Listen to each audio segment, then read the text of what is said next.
안녕하세요. 잡시광입니다.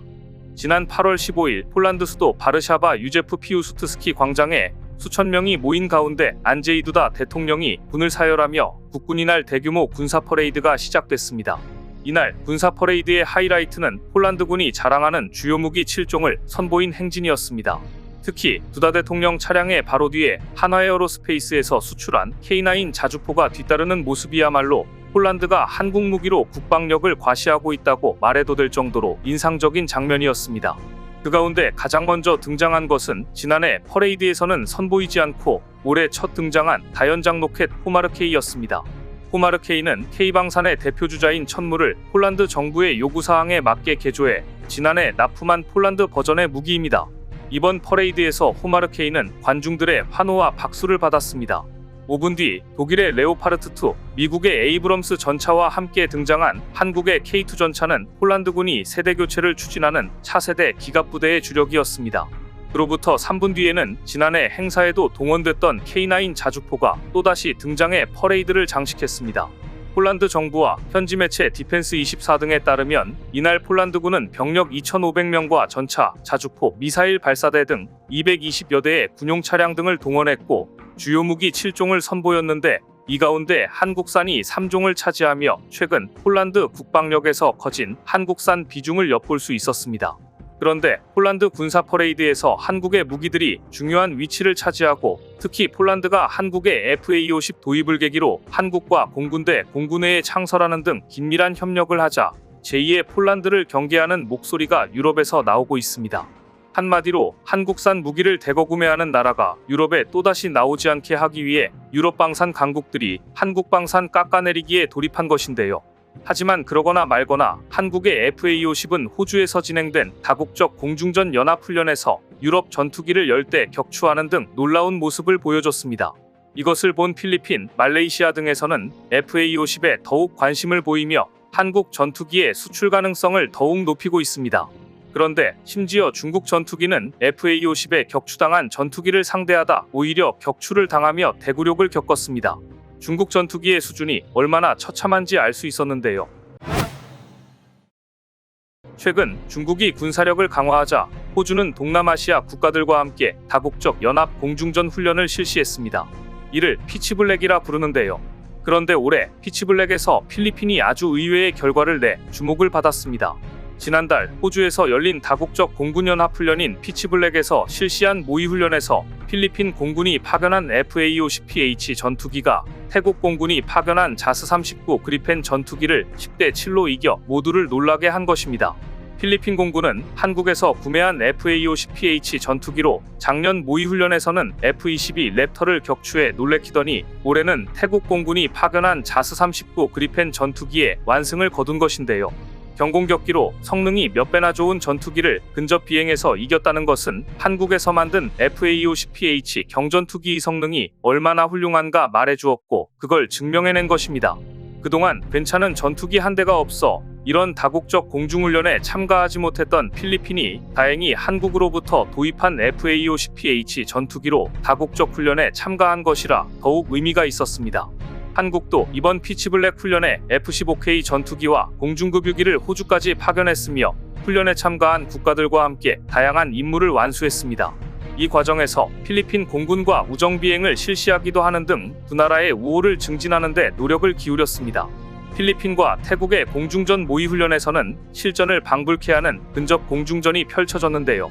여기에서 10대 7로 그리펜의 압승을 거둔 필리핀 공군은 한껏 자신감이 높아졌다는 후문입니다. 그런데 주목할 점은 태국은 한국에 격추당한 그리펜 전투기를 가지고 중국 전투기들을 압살하고 있었다는 점인데요. 그동안 태국은 그리펜 전투기를 투입해 중국의 제-21 전투기와 여러 차례 모의 공중전 훈련을 해오고 있었고 그 과정에서 그리펜으로 중국의 제-21 전투기에 여러 차례 승리했었다는 점입니다. 그런 그리펜을 한국의 경전투기 FA-50이 압승을 거두었으니 한국이 만든 FA-50의 성능이 얼마나 우수한가를 말해준다고밖에 볼 수 없습니다. 반대로 말해서 중국 전투기와 파일럿들의 처참한 수준을 알 수 있었습니다. 혹시 태국 공군들이 필리핀 공군을 봐준 것 아니냐는 비아냥도 있는데 이런 다국적 연합공중훈련은 그 나라의 자존심을 걸고 하는 훈련이라 봐준다거나 대충 하는 군인은 없다고 알려져 있습니다. 더구나 스웨덴이 제작한 그리펜 전투기는 고성능 레이더를 장착했고 전술 네트워크 통신에서 강점을 가지고 있는 것으로 알려져 있는데요. 특히 그리펜에는 편대기 중 한 대만 레이더를 가동해 적을 포착하고 주변 아군기에게 목표를 전송한 후 후방으로 도망치면서 레이더를 켜지 않은 전투기에서 미사일을 발사할 수 있는 능력을 가지고 있어 미국도 이런 그리펜 전투기의 첨단 능력에 놀랐다는 후문이 있습니다. 그런데 한국의 FA-50PH가 그리펜에게 완승을 거둔 것입니다. 필리핀은 현재 전투기 도입 사업을 진행 중입니다. 후보로는 미국의 F-16, 스웨덴의 그리펜, 그리고 한국의 KF-21 보라매가 올라가 있습니다. 그런데 하필 이번 피치블랙 훈련에서 필리핀 공군이 한국의 경전투기를 몰고 스웨덴의 그리펜 전투기를 보기 좋게 이겨버렸으니 한국이 유리한 점수를 딴 것으로 보이며 앞으로 필리핀 전투기 도입 사업에서 과연 필리핀이 어떤 전투기를 선택할지 막판까지 판세를 알 수 없을 듯합니다. 그런데 지금 태국의 심정은 어떨까요? 경전투기에도 지는 구형 그리펜을 버리고 싶을 겁니다. 이전에 한국의 T-50 훈련기를 도입한 태국은 최근 한국과 T-50TH 후속 지원 업무 협약도 체결하며 협력을 계속해 강화하고 있고 한국으로부터 FA-50을 도입하는 것도 고려 중인 것으로 알려졌습니다. 나아가 KF-21까지 염두에 두고 있다는데요. 한국항공우주산업은 지난 16일 태국 국영항공기 후속 지원 전문업체인 TAI와 T-50TH 항공기 운영에 필요한 후속 지원 협력을 위해 MOU를 체결했습니다. 태국 공군이 운용 중인 T-50TH 항공기에 안정적인 후속 지원 체계를 구축하고 두 나라 항공산업 발전에 대한 전략적 파트너십을 강화하기 위한 협약이었습니다. 태국도 구형 그리펜 전투기를 차세대 전투기로 바꿔야 할 시점에 와 있는데요. FA-50은 물론 KF-21까지 염두에 두고 있다는 후문입니다. 게다가 옆 국가인 말레이시아도 FA-50 추가 구매 및 KF-21에 대해 깊은 관심을 드러내 향후 행보가 주목되고 있는데요. 특히 오는 9월 한국항공우주산업 카이를 찾을 예정인 말레이시아 국방장관이 과연 어떤 행보를 보일지 주목됩니다.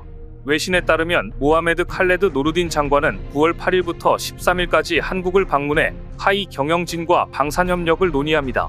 말레이시아는 지난해 5월 카이와 초음속 경공격기 FA-50 18대 수출 계약을 체결한 바 있습니다. 따라서 오는 2026년 10월에 첫 두기, 이듬해 말까지 16기를 인도받기로 했습니다. 모하메드 칼레드 노르딘 장관은 이번 회동을 통해 진행 상황을 확인하고 추가로 18기 구매를 모색하며 오는 2026년부터 협상에 돌입할 것으로 예상됩니다. 이렇듯 한국산 전투기 열풍이 불자 아직 양산도 하지 않은 K전투기에 긴장한 유럽은 KF-21이 라팔, 타이푼을 압도한다며 유럽의 KF-21 보람의 경계령을 내렸습니다. 최근 프랑스 군사전문지 메타디펜스 프랑스는 KF-21 보라매를 언급하며 한국 KF-21 보라매가 전통의 강호인 유럽 항공업체들의 심각한 위협이 될 것이다. KF-21은 우수한 성능에 가격 경쟁력까지 갖췄다. 더구나 KF-21은 이제 막 양산에 돌입한 신규 기체로 앞으로 생산비 절감 요소가 반영되면 가격 경쟁력이 더 높아질 수 있다고 두려움을 표했습니다. 그러면서 메타디펜스 프랑스는 KF-21은 검증된 기술 및 진화적 개발을 적용한 확장성까지 더해져 우수한 성능까지 보여줄 것이다. 5세대 전투기 카테고리에 완전하게 통합된 KF-21EX는 세계 전투기 시장에서 라팔, 타이푼, F-15EX보다 한 발 앞서게 될 것이 명백하다고 유럽에 대놓고 경계령을 내렸습니다. 최근 유럽 항공업계가 높은 비용을 이유로 6세대 항공기 개발을 재검토하는 것은 KF-21의 대단한 호재로 꼽힙니다. 미국과 유럽 국가의 6세대 전투기 개발 프로그램이 막대한 비용에 대한 부담으로 계획 자체를 재검토하고 있다는 뉴스가 나오면서 KF-21의 각국의 관심이 더욱더 쏠리고 있는데요. 이렇게 인기가 치솟고 있는데 KF-21의 공동개발국인 인도네시아는 계속해서 한국에 회방을 놓으며 방해를 하고 있습니다. 최근 한국은 인도네시아가 내야 할 분담금 1조 6천억 원을 6천억 원으로 내리면서 대신 처음에 약속했던 기술 이전은 꿈도 못 꾸게 했습니다. 또한 인도네시아가 애초 공동개발 대가로 받기로 했던 KF-21 시제기에 대해서도 지금 분담금으로는 어림도 없다고 못 박았습니다. 한마디로 기술 이전을 더 받고 싶다면 그동안 내지 않았던 분담금과 이자까지 다 내야지 라고 쐐기를 박은 겁니다. 물론 지금으로선 인도네시아가 과연 6천억 원은 낼 수 있을지 그것도 믿음이 가지 않는 상황인데요. 그래서 네티즌들은 계속해서 비중을 줄여서 아예 인도네시아를 퇴출해야 한다는 의견도 쇄도하고 있습니다. KF-21의 인기가 더 높아지는 가운데 인도네시아가 더 이상 방해하지 않길 바라겠습니다. 최근 중국의 초계기 사건에 격분한 필리핀이 남중국해에서 FA-50을 호위기로 투입하겠다고 밝혀 필리핀이 지금 한국이 얼마나 절실한가를 보여줬습니다. 필리핀은 최근 남중국해 스카보로 암초 상공에서 발생한 중국 초계기의 위협 행동에 대해 비난하고 FA-50PH 전투기를 순찰기에 호위기로 투입하는 방안을 고려 중이라고 발표했는데요. 필리핀은 중국의 제-21 전투기 2대가 국제공역을 순찰 중이던 필리핀의 경비행기에 대해 근접기동과 플레어 발사 위협을 가했다면서 이는 필리핀 조종사들의 생명을 직접적으로 위협하는 행위였다고 비판했습니다. 심지어 당시 중국 전투기 조종사들은 필리핀 순찰 항공기를 향해 무려 플레어 8발을 발사했다고 하는데요. 작은 순찰기에다 대고 대형 전투기가 플레어를 이렇게 발사한다면 자칫 격추될 수도 있는 것입니다. 그러니까 중국 전투기는 너 격추시킬 수 있지만 우리가 봐주는 거야 라는 식의 위협 비행, 근접 비행을 하며 필리핀을 위협했던 것입니다. 이 사건에 필리핀 국방부 장관은 열받았고 곧바로 순찰 항공기 호위를 위해 한국에서 구매한 FA-50PH를 배치하라고 지시했습니다. 기자들이 FA-50PH로 중국 전투기에 대응할 수 있겠느냐고 묻자 필리핀 국방부는 이렇게 답했습니다. 이 전투기가 지금으로선 필리핀이 중국에 대응할 수 있는 유일한 수단이다. 필리핀은 현재 중거리 공대공 전투기 이런 게 없습니다. 얼마나 다급하고도 절실한지를 알 수 있습니다. 하지만 작년에 있었던 미국과의 연합훈련에서 필리핀은 FA-50이 보여준 뛰어난 성능을 확인했고 신뢰하고 있습니다. 당시 FA-50은 근접 시뮬레이션 훈련 상황에서 F-22도 격추시키는 뛰어난 성능을 보여준 바 있습니다. 비록 훈련 상황이었지만 F-22를 격추시켰던 것입니다. 물론 제-21은 공중전을 위해 만든 전투기로서 FA-50보다 훨씬 더 높은 사양과 큰 기체를 갖고 있지만 필리핀 국민들은 지금 어떻게든 중국의 도발에 대해 콧대를 좀 꺾어달라고 부탁하고 있는 상황입니다. 지금 동북아시아의 많은 나라들은 한국이 판매한 FA-50이 필리핀과 중국이 대립하고 있는 남중국해에서 첫 실전에 투입될 것인지, 투입된다면 어떤 모습을 보여줄 것인지 주목하고 있습니다. 그리고 현재 필리핀은 신형 전투기 도입 사업과 아울러 FA-50PH 성능 개량 사업도 진행 중인데요. 특히 필리핀은 실제로 KF-21 보라매를 주요 후보로 놓고 검토 중입니다. 지난 7월 말 필리핀은 KF-21을 만드는 카이에 KF-21에 대한 정보제 공유 청서를 발송해 KF-21이 주요 후보라는 사실을 대외적으로 공개했습니다. 신냉전으로 인해 가장 인기가 높아진 전투기는 미국의 F-16 최신형이지만 미국이 F-35에 집중하는 바람에 지금 주문해도 F-16을 받아보려면 7년 이상 기다려야 합니다. 더구나 가격은 20년 전에 비해 3배나 폭등했습니다. 더구나 미국의 군수 패키지는 기체 가격보다 2~3배 이상 높은 자금을 투입해야 한 대를 도입할 수 있을 정도로 비쌉니다. 또한 전투기 무장도 비싸서 그 전투기에 맞는 미사일을 빠른 시간에 도입하는 것도 쉽지가 않습니다. 또한 이슬람 국가 중에서 미국과 관계가 좋지 않거나 미국이 견제하는 국가들은 F-16을 살 수가 없어 돈을 들고 전투기를 사고 싶어도 여러 가지로 제한이 많은 상황입니다. 그런데 이때 한국의 KF-21 전투기의 양산이 곧 시작된다는 소식이 들렸고 그래서 많은 국가들이 이 전투기에 관심을 보이고 있는 것인데요.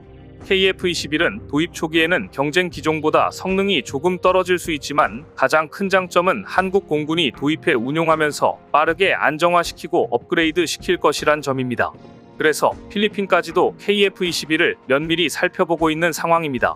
필리핀 이외에 실제 KF-21을 원하는 나라들을 추려보면 KF-21 블록1은 최소한의 공대공 임무가 중요해진 페루가 주요 국가로 떠오르고 있고 블록2는 사우디와 아랍에미리트가 관심을 보이고 있습니다.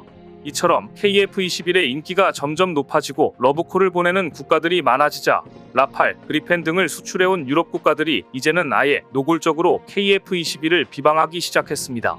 지금까지는 KF-21이 오고 있다고 경고를 날리는 수준이었다면 이제는 사지 말라며 노골적인 비방전을 벌이고 있는데요. 지난 8월 11일 프랑스 군사전문지 메타디펜스는 KF-21이 유럽 항공업체들에게 심각한 위협이 됐다라고 보도하면서 노골적으로 KF-21을 비방했습니다.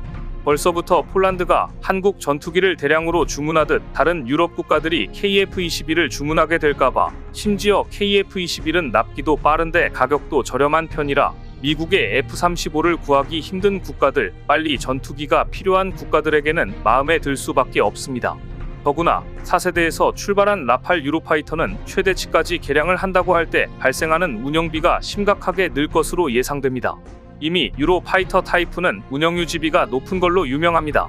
더구나 과거 다소사는 미라주 전투기를 많이 팔았지만 그때 미라주에 탑재했던 전자장비와 지금 KF-21에 탑재하는 전자장비의 수준은 비교 불가입니다.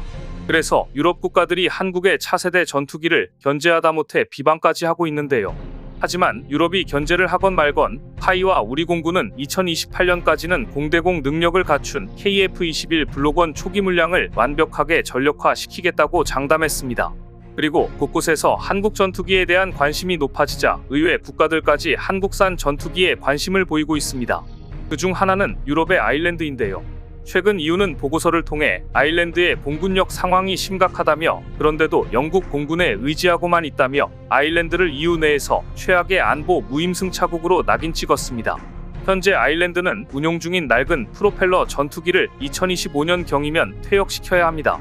돈이 없는 나라도 아니고 여유가 있는 나라이면서도 유럽연합 테두리 안에서 단물만 빨고 아무런 전력 강화 움직임을 보이지 않자 EU가 공군력을 강화하라고 압박한 것인데요.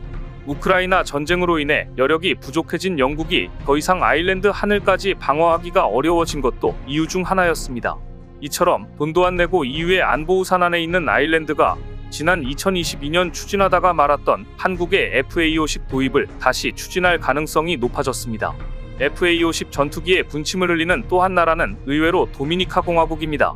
최근 도미니카 공화국은 공군 참모총장을 파견해 카이 사장과 수출입 은행의 관계자와 연쇄회동을 가지면서 기술과 금융 플랫폼을 논의한 것으로 알려져 FA-50 도입을 위한 사전 작업에 나선 것이 아닌가 하는 행보를 보이고 있습니다.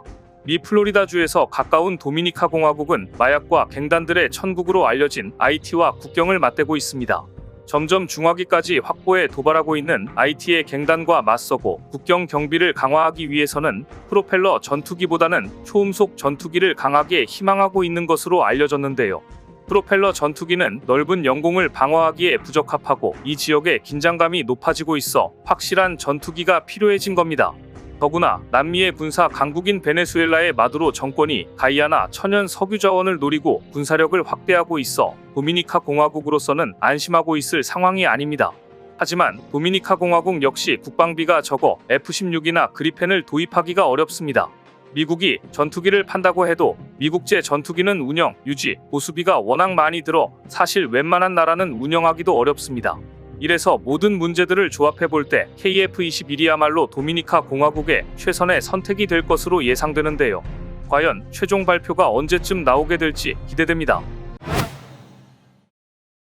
카이의 경공격기 FA-50이 유럽 시장 재패를 눈앞에 두고 있습니다. 최근 외신에서 불가리아의 공군 현대화 사업에서 FA-50이 최고의 선택지라는 분석이 보도가 나오면서 불가리아의 FA-50 도입 가능성이 높아지고 있습니다. 이에 따라 카이가 불가리아에 본격적으로 FA-50을 제안하면서 불가리아의 퇴역 전투기들을 대체할 것으로 보이는데요. 불가리아는 글로벌 안보 위협과 우크라이나의 지속적인 분쟁에 대응해 국방 역량을 강화하고 있는 반면 퇴역 예정인 미그 29 전투기 11대와 수호이 25 8대, L-39 6대를 대체할 공격기 겸 고등운전기가 필요한 상황입니다. 특히나 불가리아 역시 다른 동유럽 국가처럼 우크라이나에 대한 군사 지원에 나서면서 자국 영공 방어의 빈틈이 더 커져 전력 공백을 더 빨리 메워야 합니다. 하지만 이렇게 우크라이나 전쟁으로 발등에 불이 떨어진 불가리아 처지에선 미국이나 유럽제 무기 도입으로는 안 보이기를 타개할 수 없다는 현실적인 한계가 있습니다. 주머니 사정이 여의치 않기 때문인데 이런 이유로 FA-50은 불가리아에게 그야말로 한 줄기 빛과 같은 존재로 떠오르고 있는데요. 앞서 FA-50을 대거 도입했던 폴란드가 그랬듯 불가리아에게도 FA-50은 최단 기간에 납품이 가능하면서 가격이 저렴하고 성능도 탁월해 최선의 선택지로 떠오르고 있기 때문입니다. 실제로 불가리아 매체는 동유럽 지역의 안보 긴장이 계속되면서 불가리아 공군이 딜레마에 빠졌다면서도 이런 상황에 FA-50은 노후화된 전투기를 대체할 수 있는 이상적인 솔루션이라고 평가했습니다. 매체는 FA-50은 실시간 데이터 교환 및 서방에서 설계한 무기와의 호환성 등 나토 표준과의 통합을 강조하고 있다며 이러한 호환성은 불가리아가 지역 방위 활동에 참여하는 데 중요한 나토 합동작전 시 큰 도움이 될 것이라고 분석했습니다. 실제로 폴란드 국방부의 평가에 따르면 FA-50은 F-16과 호환성이 높아 조종사의 기종 전환이 쉬운 편으로 알려졌습니다. 반면에 획득 비용은 다른 4.5세대 전투기의 절반 수준인 6,200만 달러, 시간당 유지 비용은 30% 정도인 시간당 3,500달러에 불과해 경제성이 우수합니다. 그럼에도 불구하고 성능 개량을 통해 고성능 A사와 전자전장비, 다양한 정밀 유도무기를 탑재할 수 있어 최고의 스펙을 자랑합니다. 실제로 FA-50은 초음속 비행 능력을 갖춘 덕에 동급의 경량 전투기 가운데 공중기동성이 가장 우수한 것으로 꼽힙니다. 이뿐 아니라 FA-50은 F-16이나 라팔, 유로파이터 타이푼보다 덩치가 작고 구조 설계도 단순해 유지보수 측면에서도 용이합니다. 때문에 앞서 말씀드렸던 것처럼 주머니는 얇지만 당장 고성능 전투기가 필요한 나라 입장에선 FA-50이 사실상 유일한 대안인 겁니다. 그리고 이런 분위기를 간파한 카이가 불가리아에 FA-50 도입을 제안하면서 수출 물량을 빠르게 전달할 수 있다는 의사를 피력한 것으로 전해집니다.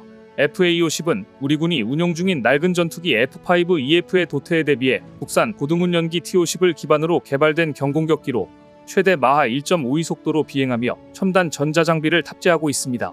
또한 공대공, 공대지 미사일과 일반 폭탄, 기관포 등 기본 무기와 합동정밀 직격탄, 지능형 확산탄과 같은 정밀유도 무기 등 4.5톤의 무장 탑재가 가능합니다. 그런데 사실 FA-50은 불가리아 현지에서 이미 불가리아 공군 현대화 프로젝트에 가장 적합한 전투기로 제시되고 있는데요. 방산업계에 따르면 불가리아는 글로벌 안보 위협과 우크라이나의 분쟁에 대응해 국방 역량을 강화하고 있으며 이를 위해 작년 10월 불가리아 국방 전략을 개정하고 전투기, 장갑차, 자주포 등 총 13개 부문의 다양한 신형 무기체계 도입을 추진하고 있습니다. 이 가운데 불가리아에서는 FA-50이 불가리아 공군의 노후화된 아에로사의 L-39 알바트로스 훈련기와 소련제 미그-29 전투기, 수호이-25 전투기를 대체할 수 있는 이상적인 솔루션이 될 것으로 보고 있습니다. 훈련과 전투 역할을 모두 수행할 수 있는 FA-50이 불가리아의 항공 역량을 현대화할 수 있는 다목적 플랫폼이라는 이유에서입니다. 특히나 불가리아는 필리핀처럼 다목적 전투기 역할을 해줄 모델을 찾고 있는데 FA-50이 딱 맞아 떨어집니다. 여기에 더해 루멘 라데프 불가리아 대통령도 FA-50에 대해 관심을 표명한 상태로 사실상 도입 계약을 위한 절차만 남은 것으로 보입니다. 실제로 라데프 대통령은 지난 2월 우리 국회의장과 만나 한국이 폴란드에 수출한 전투기 FA-50이나 K2 전차에 관심이 많다며 방산 분야에서의 협력을 희망했습니다. 라데프 대통령 역시 FA-50이 다양한 국가에서의 사용을 지원하는 동시에 비교적 저렴하다는 이점으로 인해 FA-50 도입을 희망하고 있는 것으로 알려졌습니다. FA-50을 만드는 카이에서도 FA-50은 미국산 F-16 전투기와 동등한 공중 전투 능력을 갖췄지만 가격은 절반 가까이 저렴하고 유지비가 적게 드는 다목적 전투기라고 홍보하고 있을 만큼 자신이 있습니다. 여기에 더해 FA-50은 나토 표준과 호환돼 나토 작전에도 원활하게 통합되는데 나토 호환성은 불가리아의 방위 능력 강화에 필수적으로 꼽히는 중요한 사안입니다. 현재 카이는 FA-50 납품과 함께 기술 이전, 현지 제조 옵션을 포함해 불가리아 항공우주 부문과 협력 기회를 제공한다는 방침인데요. 이번 불가리아 건은 대한민국 공군을 비롯해 필리핀, 인도네시아, 태국, 말레이시아, 폴란드, 이라크 등 동남아시아와 유럽, 중동에서 이미 200여 대가 운용 중인 FA-50 비상의 시작에 불과한 것으로 보입니다. 이런 가운데 최근 사우디가 독일이 타이푼 판매에 딴지를 걸고 넘어지자 프랑스의 라팔 전투기를 대신 선택할 것으로 전해지면서 보람의 전투기 사업도 본격적으로 가속화될 거라는 분석이 나오는데요. 최근 중동 정세가 불안한 상황에서 사우디의 항공 전력 확보가 매우 시급해 사우디가 큰 관심을 보이고 있는 보람의 전투기 사업 속도 또한 빨라질 거란 관측입니다. 한편 KF-21 라이벌이라고 불리던 칸 전투기의 처참한 상황이 알려졌는데요. 튀르키예가 KF-21에 맞서기 위해 자신만만하게 준비했던 칸 전투기 개발에 먹구름이 들이우면서 심지어 자국 여론들마저 돌아서 버리는 사태가 벌어졌다고 합니다. 주요 외신에 따르면 최근 칸 전투기를 만들고 있는 튀르키예 항공산업이 전투기 생산 시점이 계획보다 1년 이상 연기될 거라고 알리면서 상황이 급반전됐습니다. 이에 튀르키예 내 방산 전문가들은 올해 초 진행한 칸 전투기 시제 1호기가 항전 장비도 갖추지 않은 채 엔진만 탑재한 그야말로 껍데기에 불과한 전투기였을 거라고 분석했습니다. 이러한 상황에 튀르키예 언론들도 그동안 칸 전투기에 대해 자화자찬했던 스탠드를 뒤집으며 의심이 눈초리를 보내고 있습니다. 실제로 튀르키예 언론들은 터키 정부가 전투기 개발에 자화자찬했지만 이제 민낯이 드러났다며 전투기 개발 사업이 제대로 진행되지 않고 있음을 서서히 인지하고 있는 분위기라고 꼬집었습니다. 그러면서 알타이 전차와 마찬가지로 깡통 전투기를 만들어 결국 한국에서 엔진 파워팩을 들여오는 모습으로 귀결될 것이라며 최악의 시나리오가 써질 것 같아 우려스럽다고 덧붙였습니다. 실제로 앞서 튀르키예는 한국 전차 기술을 통해 알타이 전차를 개발하고 있지만 정작 핵심으로 꼽히는 파워팩을 개발하지 못하면서 지난해 대한민국으로부터 파워팩을 도입해 양산에 돌입하는 등 수고스러움만 더해졌습니다. 이렇듯 에르도안 튀르키예 대통령의 최대 업적이 될 것으로 예상했던 칸 전투기 개발 사업이 결국 암초를 만나 갈 곳을 잃은 것으로 보이는데요. KF-21 F-21 랩터보다 더 성능이 좋은 전투기라고 자랑했던 것과 달리 최근 들어 기술력에서 이상한 낌새가 나타나면서 여론마저 등을 돌리게 된 상황으로 보입니다. 이렇듯 전투기 개발 지지자들이 하나둘씩 떨어져 나가자 일각에서는 결국 한 전투기 개발 사업이 완전히 폐기될 수 있다는 전망까지 나오고 있는 상황입니다. 기술력도 없이 한 전투기 개발 사업을 무리하게 이끌고 나갔다가 오히려 튀르키예 내부에서 정치적으로 역풍을 맞을 수 있기 때문입니다. 불과 얼마 전까지만 해도 칸 전투기 개발 사업은 튀르키예 무기 개발 프로젝트 가운데 가장 많은 스포트라이트를 받으며 언론은 물론 자국민들로부터 엄청난 지지를 받았었는데 한순간에 판도가 뒤바뀐 겁니다. 사실 튀르키예는 파워팩을 3년 내에 자체 개발해 국산화를 하겠다고 자화자찬했지만 자체 개발은커녕 이제 다른 문제가 추가로 더 드러나지 않으면 다행인 상황이 됐습니다. 자국민들에게 주변국의 도움 없이 항공산업의 자립화를 이뤄내겠다는 근거 없는 자신감은 헛된 약속이 되고 말았는데요. 이로 인해 튀르키예 내 여론 분위기가 더욱더 안 좋아졌으며 다른 방산 개발 프로젝트까지 빈 껍데기에 불과한 것 아니냐는 의심이 눈초리를 받게 됐습니다. 이번에도 한국에서 핵심 기술을 도입하지 않으면 칸 전투기 개발 사업이 폐기 수순을 밟아야 할 정도로 마무리 짓기 어려운 상황인데요. 그렇다고 해서 칸 전투기 개발 사업의 예산 규모가 KF-21보다 많은 것도 아니며 이마저도 부정여론 여파로 예산이 더욱 쪼그라들 것으로 보입니다. 결국 조만간 튀르키예가 한국 방산업계에 도움을 요청하는 일이 생길 것으로 보입니다. 현재로서 대한민국 항공산업의 상승세를 막을 자가 없는 상황인데요. 지금 같은 훈풍이 계속돼 대한민국 방산업계가 본격적으로 퀀텀 점프하길 바라겠습니다. 오늘 준비한 소식은 여기까지입니다. 댓글을 통한 여러분들의 많은 의견 기다리겠습니다. 시청해주셔서 감사합니다.